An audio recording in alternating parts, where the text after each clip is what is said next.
This week on the Analog Circle podcast, NBA 2K21 will cost $70. God dog! Xbox will be bringing the E3 experience home to your living room. PlayStation 5 accessories could have potentially leaked the console's release date, and Horizon Zero Dawn gets a release date on PC. All of these stories and quite a few more, brothers and sisters, can be found here right now in episode 135 of the Analog Circle podcast. I am your host, Kiaun Mitchell, and as I say every single week, thank you for tuning in to another episode. Now, guys, if you want to find the Analog Circle, let's just say you stumbled across the podcast and you thought you would give it a shot. I appreciate that. If you want to find the podcast to listen to some previously recorded episodes, just go over to Google, type it into there. It'll take you to where you need to be and enjoy yourself. Now, guys, without further ado, I want to go ahead and get into the feedback section because y'all know how this goes. It's my favorite section of the podcast. And if you, the listener, listening to this right now, if you want to be a part of this section, you can do it two different ways. You can either call in at 443-216-9934 and let your voice be heard. Or you can email the show, and the email address is the Analog Circle Podcast at gmail.com. I would love to hear some feedback from you guys. But this week, we did get some feedback, and it is from no other than Mr. Vaughn, who has sent in a voicemail. So without further ado, Mr. Vaughn, brother, you have the floor. Take it away. What's going on, Kiaun? It's Vaughn. Hey, man, I just want to give a call. I've been seeing a lot of talk online about the new price hike on the next generation games. And my opinion on that, real quick, is, man, I love this hobby, love what the designers, the game makers do, but they're going to have to justify a $70 game price. I mean, just seeing a new console, and that's the reason for the price hike, is not good enough. I mean, every time I buy a new game going forward, it's going to feel like I'm purchasing a current gen game and buying a map pack is what it's going to feel like every time I cough up $70 plus tax. I mean, they're going to have to tell us, what's the justification for price hike when we got a new system, but you're really not, we all know you're not going to really take advantage of the new system specs and all the stuff that it can do, the bells and whistles. We're not going to really get the full impact of that until year 3 or 4. I mean, that's how it always goes. So you're programming the games you're telling us are going to be playable on the current gen systems with some upgrades for the new system. So for the first 2 years, some people are going to still be playing on the current gen, but we're going to be paying higher prices to get the higher, good-looking graphics on the new game. I mean, is that going to be worth that extra price hike? I don't think so. So what it's going to make me do, instead of buying 5 new games a year, I'm just going to be down to 1 or 2 brand new game purchases like in the old days. And they're going to have to be like 70, 100-hour games, and they're just going to have to tie me over until I can wait for a price cut on the other games that I'm waiting for. So that's my little rant on that. Tell me what you think. My question for you this week, are there any games in your backlog that you gave a chance and they really just blew you away? They were better than what you thought. Right now, I jumped into my backlog and got Tom Clancy's Ghost Recon. That game is the bomb. I was late to the party. Didn't really think I was going to like it, but I can't stop playing that game. What games do you have in your backlog that surprised you? All right, that's it for me. It's your boy Vaughn. I'm out. Peace.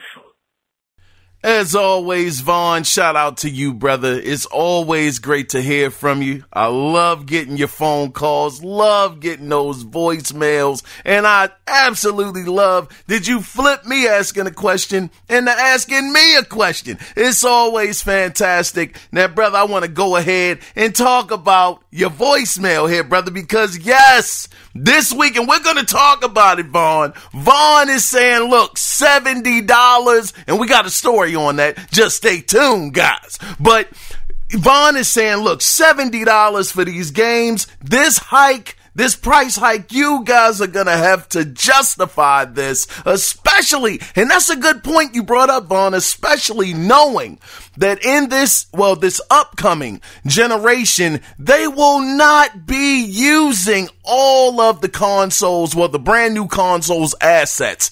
It usually takes 2 to sometimes 3 years before we fully get to see what these consoles or these newer consoles are actually capable of doing. So I definitely agree with you on that, Vaughn. But Vaughn, I got a statement that actually goes along with your question as to them having to tell us and show us why. Just stay tuned, brother. 2K had some not choice words, but they had some words or comments talking about the value of that $70 price hike that they're going to be putting on us, the gamer, the consumer, as it were. But brother, you also had asked me, was there ever a game in my backlog that I had in there, didn't play for a while, actually played it, and it was better than what I thought it was going to be? Brother, I'm going to tell you this, man. Now, this is a game that a lot of people know about, but I never looked at it as such an amazing game. But I would say Far Cry 5. I got that on a sale, Vaughn. God dog, I think it was like $24.99, might have been $30. I was like, this game looks pretty good. The cult aspect of it is very interesting. This might be something I could get into. Man, I was so shocked at how good the gameplay was, how great the graphics were, and man, I love physics in games. Seeing the way a character can fall and he realistically might tumble down a hill, that stuff gets me so hyped. To see that in just the physics, when you shoot the people in Far Cry 5, man, that body just crumbles. Good grief, it was such a good game. Haven't beaten it yet. Got to put that caveat out there. I ain't beat it yet, ladies and gentlemen, but I'm working on it. But man, that game was truly a shocker for me because I wasn't expecting much. I was expecting to maybe give it like a 7 out of 10 or somewhere around there. And from what I have played, I can't give a full review on it. The game is older too. So I know people don't really care too much, but I would say from what I played, man, that game is a solid 8 plus, like 8.5. I mean, the game has been fantastic so far, but it's definitely in my backlog. I still, like I said, haven't finished it yet, still working on it, but it was great. And also I would add one more game to that list, Vaughn. I would say Agents of Mayhem. That game, that got a lot of bad reviews, terrible reviews, but because it was from the same studio that did Saints Row, and I absolutely love the Saints Row franchise, phenomenal, just a great franchise, just so much fun, zany, doesn't take itself too seriously. I love that game. And just the fact that the same guys that game did Agents of Mayhem, I always had my eye on it, but when it was getting just slammed for the bugs and the problems and all of the different things that people didn't like about it, I said, man, I'm gonna hold off on it, brother. I'm not gonna pull the trigger. But when I started playing that game, Vaughn, God dog, brother, a fun game, another solid, fun experience, having the different characters, switching them out. I'm not saying the story is doggone fantastic. I can't say anything about that. It's an okay story, but just the graphically, it was a fine looking game. It's okay. Nothing mind blowing. It's fine, but the gameplay was fun. So that was another game that really shocked me, Vaughn, playing it and truly enjoying it. Once again, I ain't beat that either. I mean, I'm gonna put that out there. I ain't beat that one either. My backlog is insanely crazy. I know I'm sitting on a good 20 plus games that I need to beat, but nonetheless, Vaughn, those are the two that I would say were the ones that shocked me the most in my backlog that I've played so far. Vaughn, like I say all the time, brother, it's great to hear from you. Great to hear your voice, man. And like I say, keep the voicemails coming, brother. I appreciate it. Keep the questions coming. It's always great to be able to engage with you, brother. And I just want to say thanks again. I truly appreciate it, my man.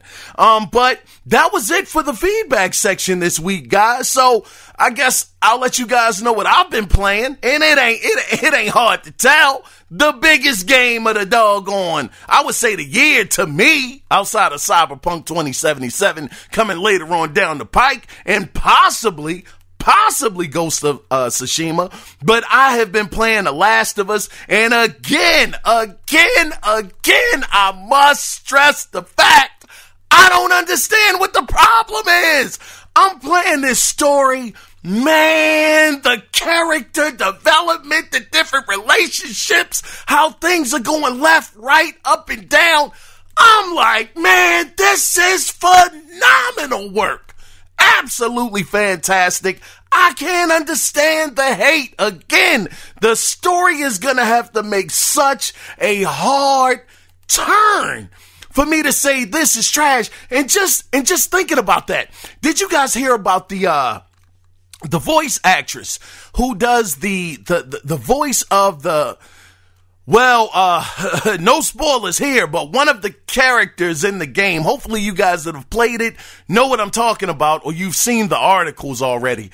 She's getting death threats off of a role that she played in a game. People want to take this poor woman's life over a game character. Man, stuff is just crazy out here in these gaming streets pertaining to The Last of Us Part 2. I'm like, man, this is just insane. This is just a level. We've seen this before with Call of Duty developers. People don't get their way. They get all upset and they want to doggone start threatening people's lives. Man, it's gaming. God, dog, is just gaming people. It's insane to me.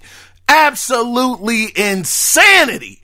But I'm going to just get back to the point. Last of Us Part 2 is looking like a dog on a goatee this year. Game of the year. Game has been phenomenal. Like I said, nothing has turned me away from saying that. No game this year. I don't know if it's going to be a game outside of Cyberpunk that can compete with that level of amazing storytelling, because I am such a story-driven gamer. This is right up my alley, man. So, Last of Us Part 2, phenomenal. Again, I think by next week's show, I should have beat it, and I'll be able to go into more in-depth detail about it and whether or not my opinion actually swayed. But that was about all I've been into this week. And yeah, that's it for that, man. But hey, let's go ahead, man, without further ado. Cause God dog, we got to get into the gaming news. And that's what we all come here for, ladies and gentlemen, that went down. So guys, here we go. Let me pull this up. Yeah, here we go. Here's my notes, God dog. And okay, now let's go ahead and get into this gaming news. So I'm not necessarily the biggest Harry Potter fan, but we did receive some info earlier this week about the rumored project. Now, allegedly, two anonymous sources that are close to the project revealed to Bloomberg that the project is, quote, very real, end of quote. And the game is being developed by Avalanche Software. Now, when I heard him say Avalanche, I said, oh no, this game is in trouble. This is not the development team behind the Just Cause series, is it? Because, man, I ain't played a good Just Cause game yet. And then they was like, nah, it's not them. So don't be afraid. Don't be alarmed. It is not that Avalanche Software. But let me continue on. They also confirmed that the leak from 2018 was real, but a lot of the rumors around the leak were false. Excuse me, I belched, pardon me. But also in the IGN article, it was pointed out that because of WB Interactive being sold off, the original plan of showing this game off this year got pushed to a later date to show off the new Batman game in August. Oh my gosh, I want to believe it's true. Please bring it to the forefront, WB. But nonetheless, let's keep on going. But despite this, it's still allegedly releasing in late 2021 for PlayStation 5 and Xbox Series X, according to Bloomberg. Now, as far as the description of the game goes, and this ain't a real big description of what we can expect, but they did say, it is said that players will become wizards in a quote via vast open world recreation of Hogwarts and its surrounding areas, end of quote. So any Harry Potter fans out there, it's still a hopeful chance that this game will release in 2021. I remember at one point, a lot of people were very excited about this game. Me, I never really got into the Harry Potter lore. I might have watched maybe one of the movies, and that was maybe half of it, but I never really got into it. But it's a lot of people out there that are big Harry Potter fans and would love to see this game come to fruition. And I hope for you guys out there that are fans that this does happen in the alleged year of 2021 when it's supposed to be released. Let's go ahead and get into the next story. So last week, I talked about Ori and the Will of the Wisp sales numbers, and man, they were abysmal. That's the way I felt, god dog it. 2 million players out of a darn near 50 million player, doggone, a fan base. God darn, man, what are we doing? But anyway, I digress. I was talking about the numbers, but this week, I want to talk about the possibility of the sequel coming to the Switch. Now, because a fan did ask over on the PC subreddit, would the game be coming to Switch? And Moon Studios lead engineer, Gennady Corral, responded by saying, and I quote, "We love the Switch, but right now we don't have anything to share when it comes to Ori and the Will of the Wisps."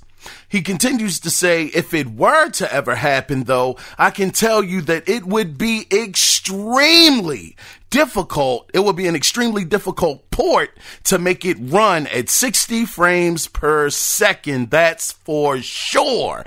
End of quote. So we know that Ori and the Will of the Wisp, one of my favorite games this generation. I would say the best game that Microsoft has had on their console this generation, outside of maybe one or two. We're not going to count the 3 that we all know about. Not talking about them, but a new IP coming onto the platform. I would say Ori is one of the biggest standouts outside of Cuphead.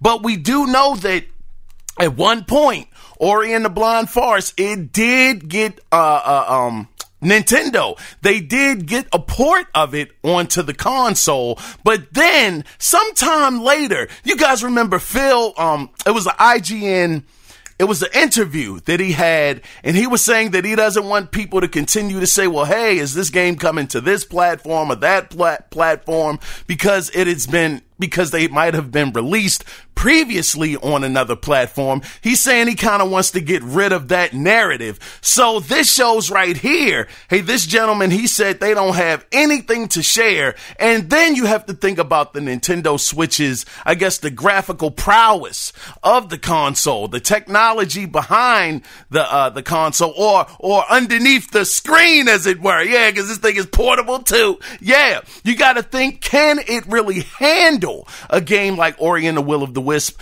graphically? And this gentleman, he said it that 60 frames per second, that's going to be extremely difficult. So could it be something to the point where, not something, but could it be a situation that this game, it just couldn't run on the Switch? We don't know anything yet. This is not to say that it possibly couldn't come out at a later time, but right now it doesn't seem like it's even possible to have it get to 60 frames per second, which is, I know how the game runs is so smooth. I think that frame rate is very important, and if they don't have that and the possible graphical fidelity of being able to put it on the console, which I think the Switch probably could handle, maybe some minor cuts here and there. If you can get The Witcher 3 on the Switch, I'm pretty sure you can get Ori on there and just cut it up. But it doesn't look like it's coming to the Switch right now, and we'll have to stay tuned to see if maybe sometime down the road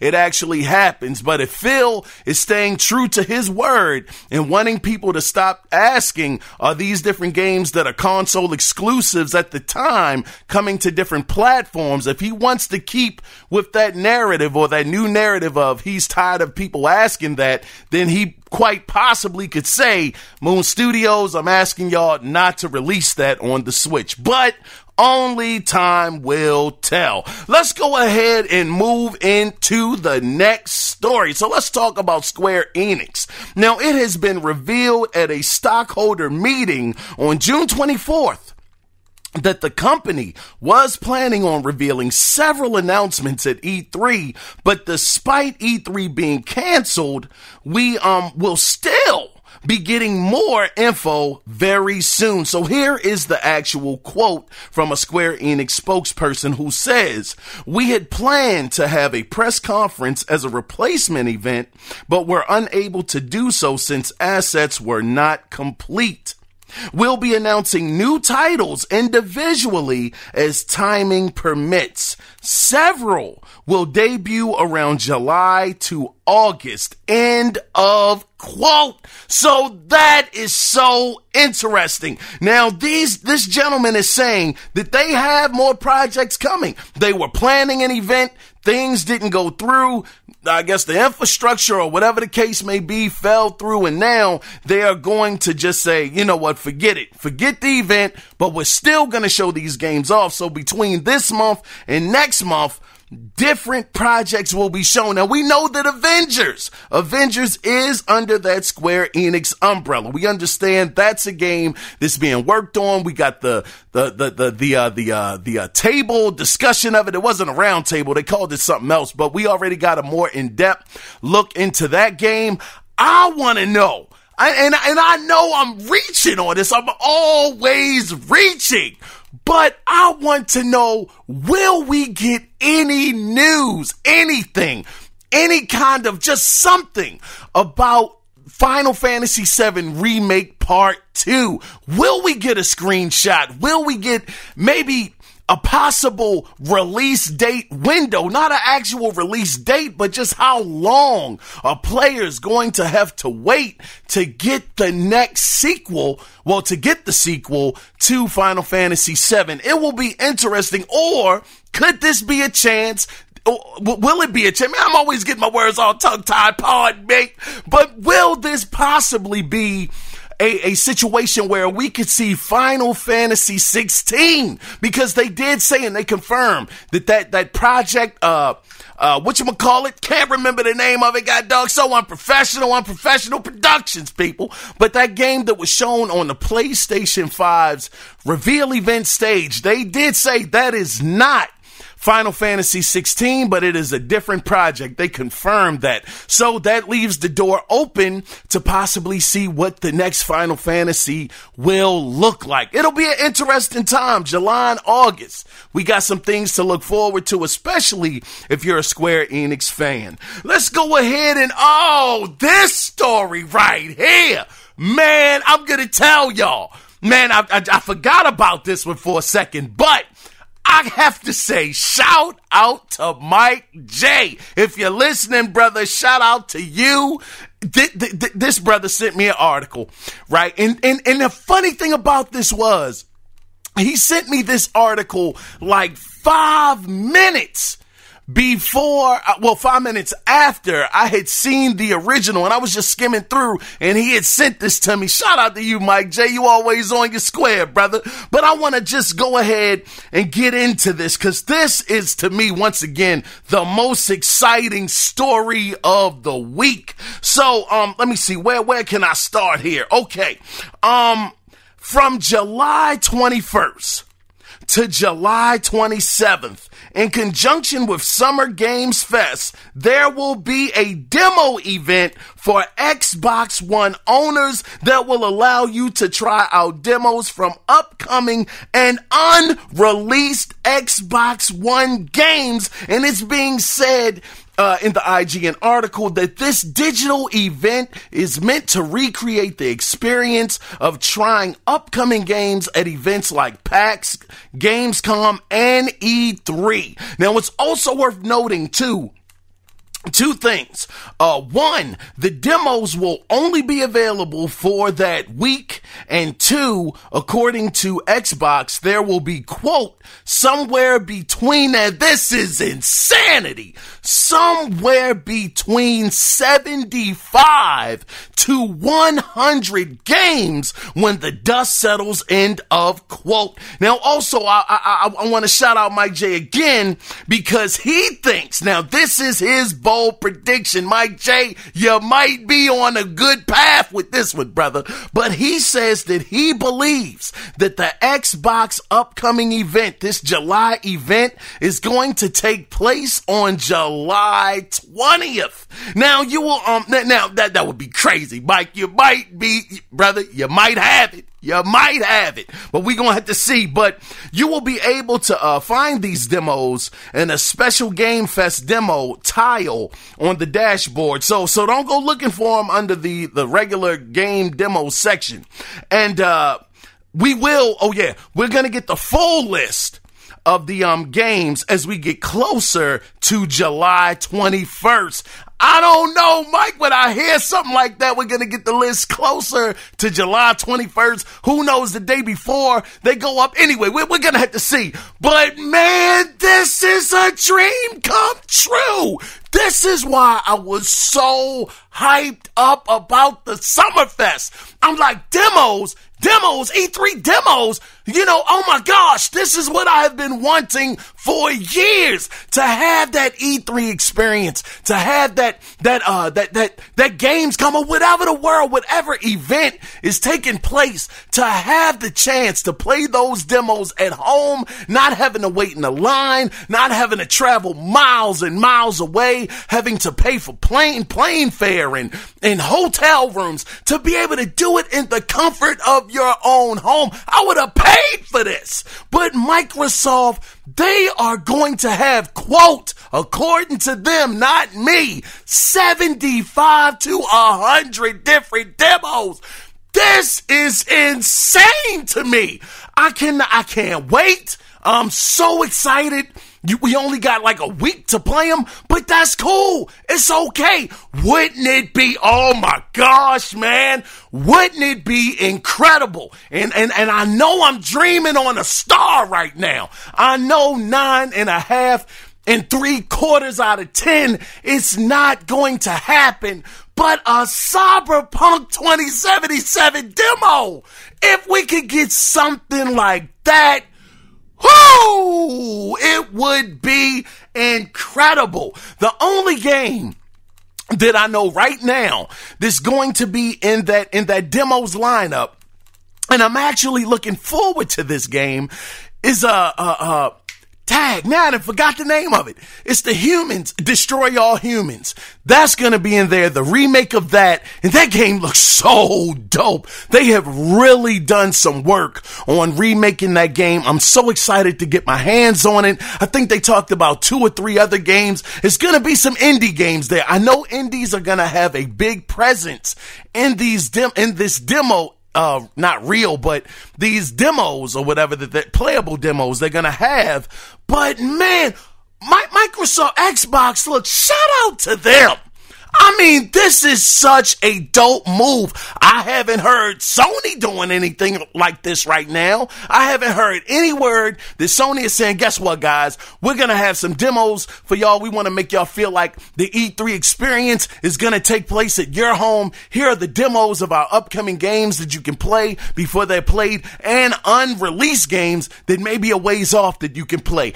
This is how you get your fan base excited about what you're doing. Microsoft, my whole hat goes off to you for this move. This is fantastic. As long as we can get some good demos in there, I think that just is going to fuel the fan base for what's coming up in the next generation. And just think of this. Oh my gosh. What if a Halo Infinite demo is in there as well? We can play Halo Infinite, whether it's online or whether it's the campaign, maybe a small slice of the campaign. This could be such a springboard for the Xbox brand and the upcoming games that are coming out, especially for Halo, since Halo has been having such a hard time at it for the last 2 games. One of the games, they got the campaign pretty okay. Then the other game, they got the multiplayer okay, but the story suffered. Hopefully this will be a culmination of the 2 coming together to have the multiplayer be on point and the story be on point. But nonetheless, man, very exciting times under the Xbox umbrella. To think possibly in less than 2 weeks, I guess, as it were, maybe 3, less than 3, we could be playing a Halo Infinite demo. That is insane if they do that. Come on, Microsoft, bring it home. Bring it home. Show us the games. Get us excited and let us know why we are giving you our money in the upcoming generation. I'm so excited about this, but I can't keep harping on it, so we gotta move on into the next story. So this is for you, Vaughn. This is the 2K situation that happened this week. So let's talk about it now, because once again, Vaughn, like we know, the prices did hike up. But let me get into the article, brother. Let's see, where can I start again? Okay, now we can expect, like we were talking about earlier, the price wise for the next gen. Games are going to go from $59.99 to $70. But now this is the thing. This is interesting because you'll still be able to get 2K21 on current gen for $59.99, which is cool. But if you get it on, and we talked about this, if you get it on the PlayStation 5 and Xbox Series X, the price will be $69.99. God darn. And 2K will not support. This is the thing, man. 2K will not support a free upgraded version if you bought it on Xbox One or the PlayStation 4. The only way you get the upgraded version of the game is if you bought it on last gen hardware. I'm getting this all mixed up. If you want to take the last gen version of the game and bring it over to the latest current gen, you'll have to buy the NBA 2K21 Mamba Forever Edition for $99.99. So if you want to get that better experience from the PlayStation 4 to the PlayStation 5 or the Xbox One to the Xbox Series X, $100 price tag for the Mamba Edition. Now, a 2K rep spokesperson, and this is what I was talking about, Vaughn, as far as them actually telling us why we need to pay this extra $10. A 2K spokesperson told Polygon this when asked about the price increase, and I quote, he says, "We believe our suggested retail price for NBA 2K21 on next generation platforms fairly represents the value of what's being offered." I don't know. He says power, speed, and technology that is only possible on new hardware.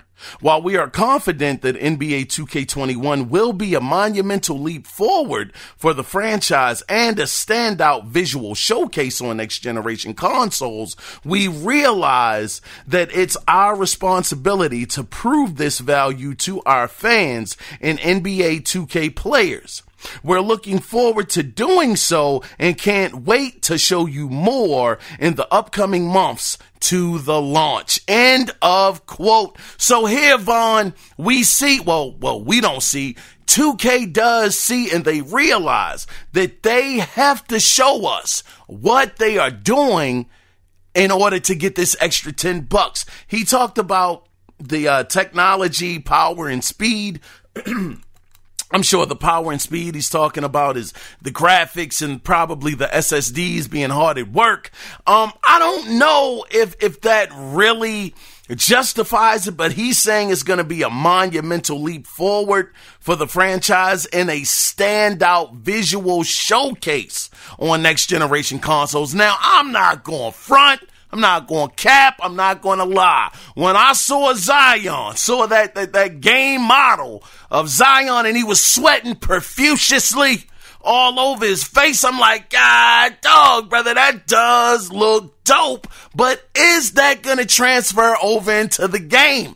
And if this 2K rep is telling the truth, if we get something like that in absolute real time, I mean, and we see a real visual bump from this generation to the next, I don't know. I mean, like I was saying before, guys, these games, $100 million budgets, and it's not our problem. Shoot, it's their problem. They got to figure out how to get these games marketed, how to get the money back. You make good games, usually people will come out and support them.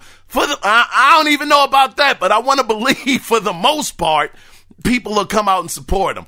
But I don't know. I don't know about that. I'm gonna walk that back. 10 million on 100 million plus user fan base. I don't know about that. But anyway, I'm just talking about 2K. Basically, they're just going to have to show us. If they can show that it's a big leap, this monumental, quote, leap that they're going to have over to next generation, then yeah, I mean, they're just going to have to show us. Right now, he said in the upcoming months, they're going to be showing more off, I guess the closer the game gets to release. So yeah, I mean, Vaughn, they're aware. At least 2K is. They understand they have to show us something, but will they? That is the ultimate question. Will they show us enough to make us feel and believe that it is worth the $70 price tag? I will point this out. During this current generation, when 2K, what was that, 2K12, 2K13 or 14, whichever one it was that came out for the first one for this generation, that joint was a standout. It looked pretty amazing, seeing the clothing physics on the models and all.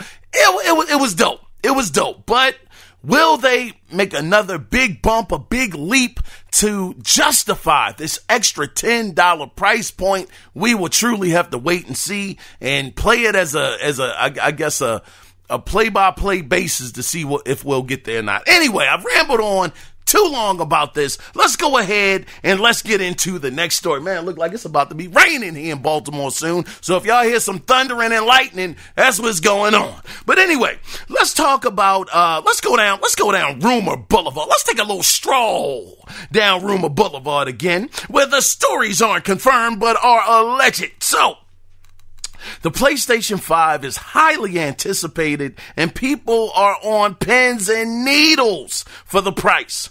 Well, at Geronimo _73, he said this about this situation, and I quote, July 13, hashtag PlayStation 5 price.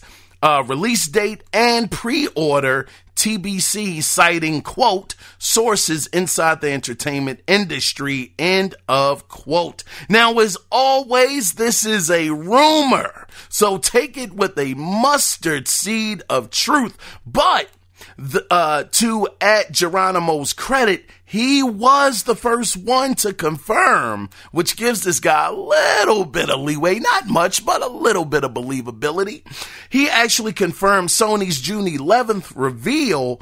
So, before Sony actually confirmed it, he was the first one to confirm Sony's June 11th reveal. So maybe he can go 2 for 2, but that's yet to be determined. Do you guys believe that on June 13th, of this, July 13th, this month, that Sony is going to come out and they're going to put their cards as far as their price point on the table, knowing that Microsoft is going a little later this month? Will they be the first one to strike and put their cards on the table? Because I don't know. Sony has never been the first. I mean, this is in certain ways, this is a different Sony, whether for good or bad, I don't know. That's to be determined. But just the fact that we saw Sony go first for the first time when it came to an E3 show. I know it wasn't E3 technically, but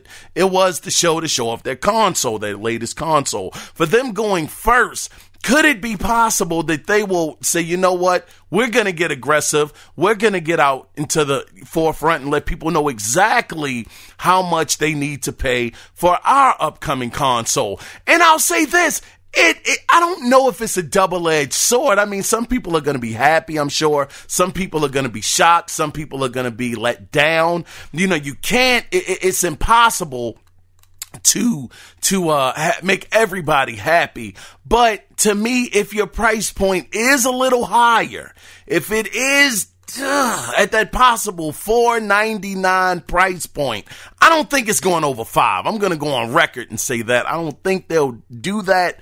But if it is going to be on the higher side, $4.99, I think that your consumer base will want to know so that they can have that extra time to save up their funds, get everything in order that they need to, save this much out of the check to know that this is how much I have to give in order to get the PlayStation 5. I think to a certain degree that would be a good strategy, but where things could fall apart, and I can understand also why Sony is keeping it tucked in and not saying much right now about the price, is if Microsoft comes back and they counter and they drop it $100 below what Sony's PS5 is going to be for the Series X, then it becomes a situation. So we'll have to see. July 13th, allegedly, that's when they're going to be telling the price. You guys know my track record on these rumors has been horrible. It has been horrific. I mean, as far as getting these ones right that I pick, it hasn't been good, but we'll have to see. Maybe July 13th, we get something, and man, we're all sitting there shocked like, wow, Sony actually struck first when it came to the price point, but we will have to wait and see. Let's go ahead and let's get into a piece of PC news. I don't cover PC as much as I should. Well, I'm not a PC gamer, but anyway, we're going to get into some PC news. I got some news for you mother lovers. Now, Gorilla announced on Twitter that Horizon Zero Dawn Complete Edition will be available on the Epic Game Store. Yeah, Epic Games. Nah, I'm just playing. I know doggone PC guys have said, I know they didn't get another exclusive. I know they didn't do that. Nah, they ain't do it this time, brother. It's also available on Steam, and the game will be releasing, man. I'm gonna tell you, Epic got Steam guys over there sweating, man. But nonetheless, let me get back on track. The game is gonna release on August 7th, and it will feature options such as ultra-wide support, unlock frame rates, dynamic foliage, graphical customization, improved reflections, controller options, and a marking tool. So for PC guys that have been waiting for this game, it's about 3 years old now. Guys are finally going to get it. It looks great. I mean, PC, we all know the PC is more powerful than the console. I mean, I mean, you can't even fight that fact. It's cool. It's all right, though. Most of you PC. Anyway, I ain't going to go down that road. Look, listen. August 7th, the game is coming out. I'm sure it's going to be great. And you guys will be playing Horizon Zero Dawn. Who knows when Horizon 2, well, it's not being called Horizon 2, but, Wet to the West or whatever, when that releases, maybe in 3 or 4 years, you guys will get that too. But we'll have to say.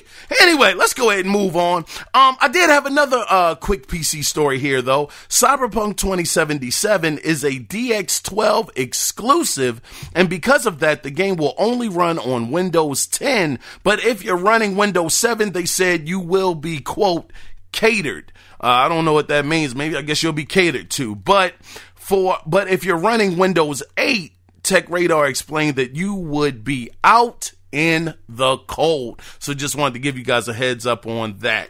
But let's go ahead now. This story right here, man. Sony will not be denied. I've said this a couple of times. When Microsoft says something, or they've said something in the past, it looks like Sony is actually countering that, saying we can do it too. But let's go ahead and talk about Dirt 5 and get into the story, because some very interesting news came out. I'm always saying interesting, darn. But some news came out about the game from the game's development director Rob Karb when he spoke with official PlayStation Magazine, where he said, and I quote, "The power of the PlayStation 5 also means that we will have an option for 120 frames per second, which is very exciting for the racers who know that every frame counts." End of quote. Confirmed. PlayStation 5 will also, on Dirt 5, feature 120 frames per second. I remember when I saw that for the first time during that May show that Microsoft had, and they talked, the Dirt team had said you'll get 120 frames. A lot of people, including myself, I gotta put myself in the group. I said, what is Sony going to do? Can they counterattack? Can they strike? Can they do 120 frames per second? Will this be a viable option for their console? Sony, I was saying Microsoft, not Sony. Microsoft may have an edge on them with this, but once again, Sony ain't going to be denied, brother. They are going to keep up. They're going to keep pace. And again, Sony says, we're right there. We're right there with the Series X. You can do 120 frames per second on our console as well. And this is coming from the game's development director, Rob Karb, who's saying this. So it's not even hearsay. This is confirmed. 120 FPS on PlayStation 5. When we heard about Cyberpunk getting the free update, I was saying, golly, Sony, you might be in trouble, buddy. Then they come out and they counter. They're getting it as well. This is just gonna be a tight, and this is what I want. I want this upcoming generation to be a very tight, just a very tightly knit, not knit, but just a tight race. I want these guys to be neck and neck and at each other's throats, trying to get our money, especially since game prices are going up an extra $10. God dog, y'all gonna have to show us something. Like my man Vaughn said, you're gonna have to show us something as to why we are giving you guys that much money. But I digress. Sony, once again, hey, they are fighting back, and they are not laying down. Hey, man, it's going to be a heck of a showdown come this holiday season between the Series X and the PlayStation 5. It's going to come down to the price, and it's going to come down to that game's launch lineup, I believe, where we'll see who will slightly get the edge. Because right now, both companies are doing fine. They're doing good. Sony came out there, showed the console. They've showed us what games they're working on, even though they were silent for many, many, many months. They finally came out, had a mini blowout. And then in August, they have something else coming up, which could be some more insane news. So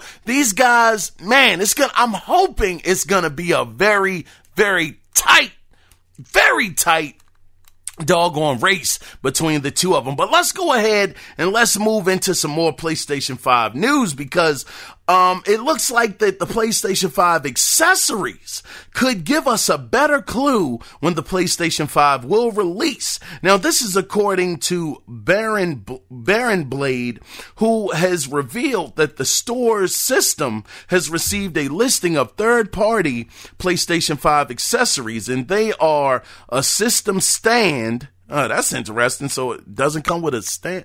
Okay, anyway, a system stand, a magnetic controller dock, a magnetic play and charge cable, a USB glow cable, and a controller grip kit. And yeah, and like I said, in the biggest news in this Give Me Sport article is these alleged accessories are due out to release on November 3rd. Now, who knows? This could be a placeholder because Sony hasn't confirmed this, so we'll have to wait and see. But all of these accessories are supposed to release November 3rd. I just said that. God dang, what am I doing? Could this be possible, though? We heard rumors that the Series X is supposed to release in October. I don't know if I believe that. That's very soon. It's been a time where we've seen consoles release in September. That was a while back, maybe during I don't even know if that was 360 era, but October, I should say, hasn't been a hot month, I don't think, ever for a console to release. So November, it does make more sense, but it's TBD, to be determined. But if these accessories do release on November 3rd, who's to say that the PlayStation 5 won't be right there to give people more of an incentive to get these accessories to go home with their console? But we will see. It's going to be very, very interesting. But let's go ahead and let's get into the final news story this week. So I saw this interesting Forbes article where I'm laughing because, man, interesting is just my word. God dog. Maybe I should switch it up, but I don't know. Anyway, it was an interesting Forbes article where they were talking about the graphics on these next-gen consoles, and they referenced this Video Games Chronicle interview with Epic Games CTO Kim Librira. Man, look, Mr. Kim. I'm going to just refer to him as that CTO, Mr. Kim. He commented on what we can. Give me a second here, guys. Give me a second. Let me pull it together. God dang. Last story. Got to pull this together. But, he had said, let me see. All right, he had commented on what we can expect when it comes to not only the PlayStation 5, but also the Series X graphical fidelity. Now, he says, and I quote, "It has been a lifelong dream of mine that real-time computer graphics and, in particular, games can be as believable and realistic as a movie. Next-gen graphics and processing power will not only make games more immersive, but will also enable entirely new gameplay concepts that can take advantage of fully dynamic environments and lighting, much improved physics, smarter AI, and richer multiplayer." Who is this calling me? Oh, man, hold on. I'm going to get back to you. Richard, man, Unprofessional Productions, god dang. And much improved physics, smarter AI, and richer multiplayer experiences. End of quote. And what makes this even more believable is that this upcoming generation of games will be, quote, as believable as movies is the same company that has real-time sets being created for the show The Mandalorian are using the Unreal Engine. And just to refer back to the Unreal demo that was shown earlier this year, Digital Foundry said that the game footage we saw was likely close to the same fidelity we saw in Ratchet and Clank the movie. So this shows right here, man, next generation, I believe it. I believe the games will be more. It's a new word going around. I think Jez Gordon might have coined it, filmic. I believe that these next games, this upcoming generation is going to be, quote, more filmic than ever, where it's going to be hard to say, man, is this a movie or a game? Because we get that right now. I mean, The Last of Us Part 2, God dog, that game is so incredible. What it does is unbelievable. And this also makes me say that next generation, we should not be getting CG trailers. They need to show real gameplay. This man is saying the games are going to be like movies. I mean, really, movies.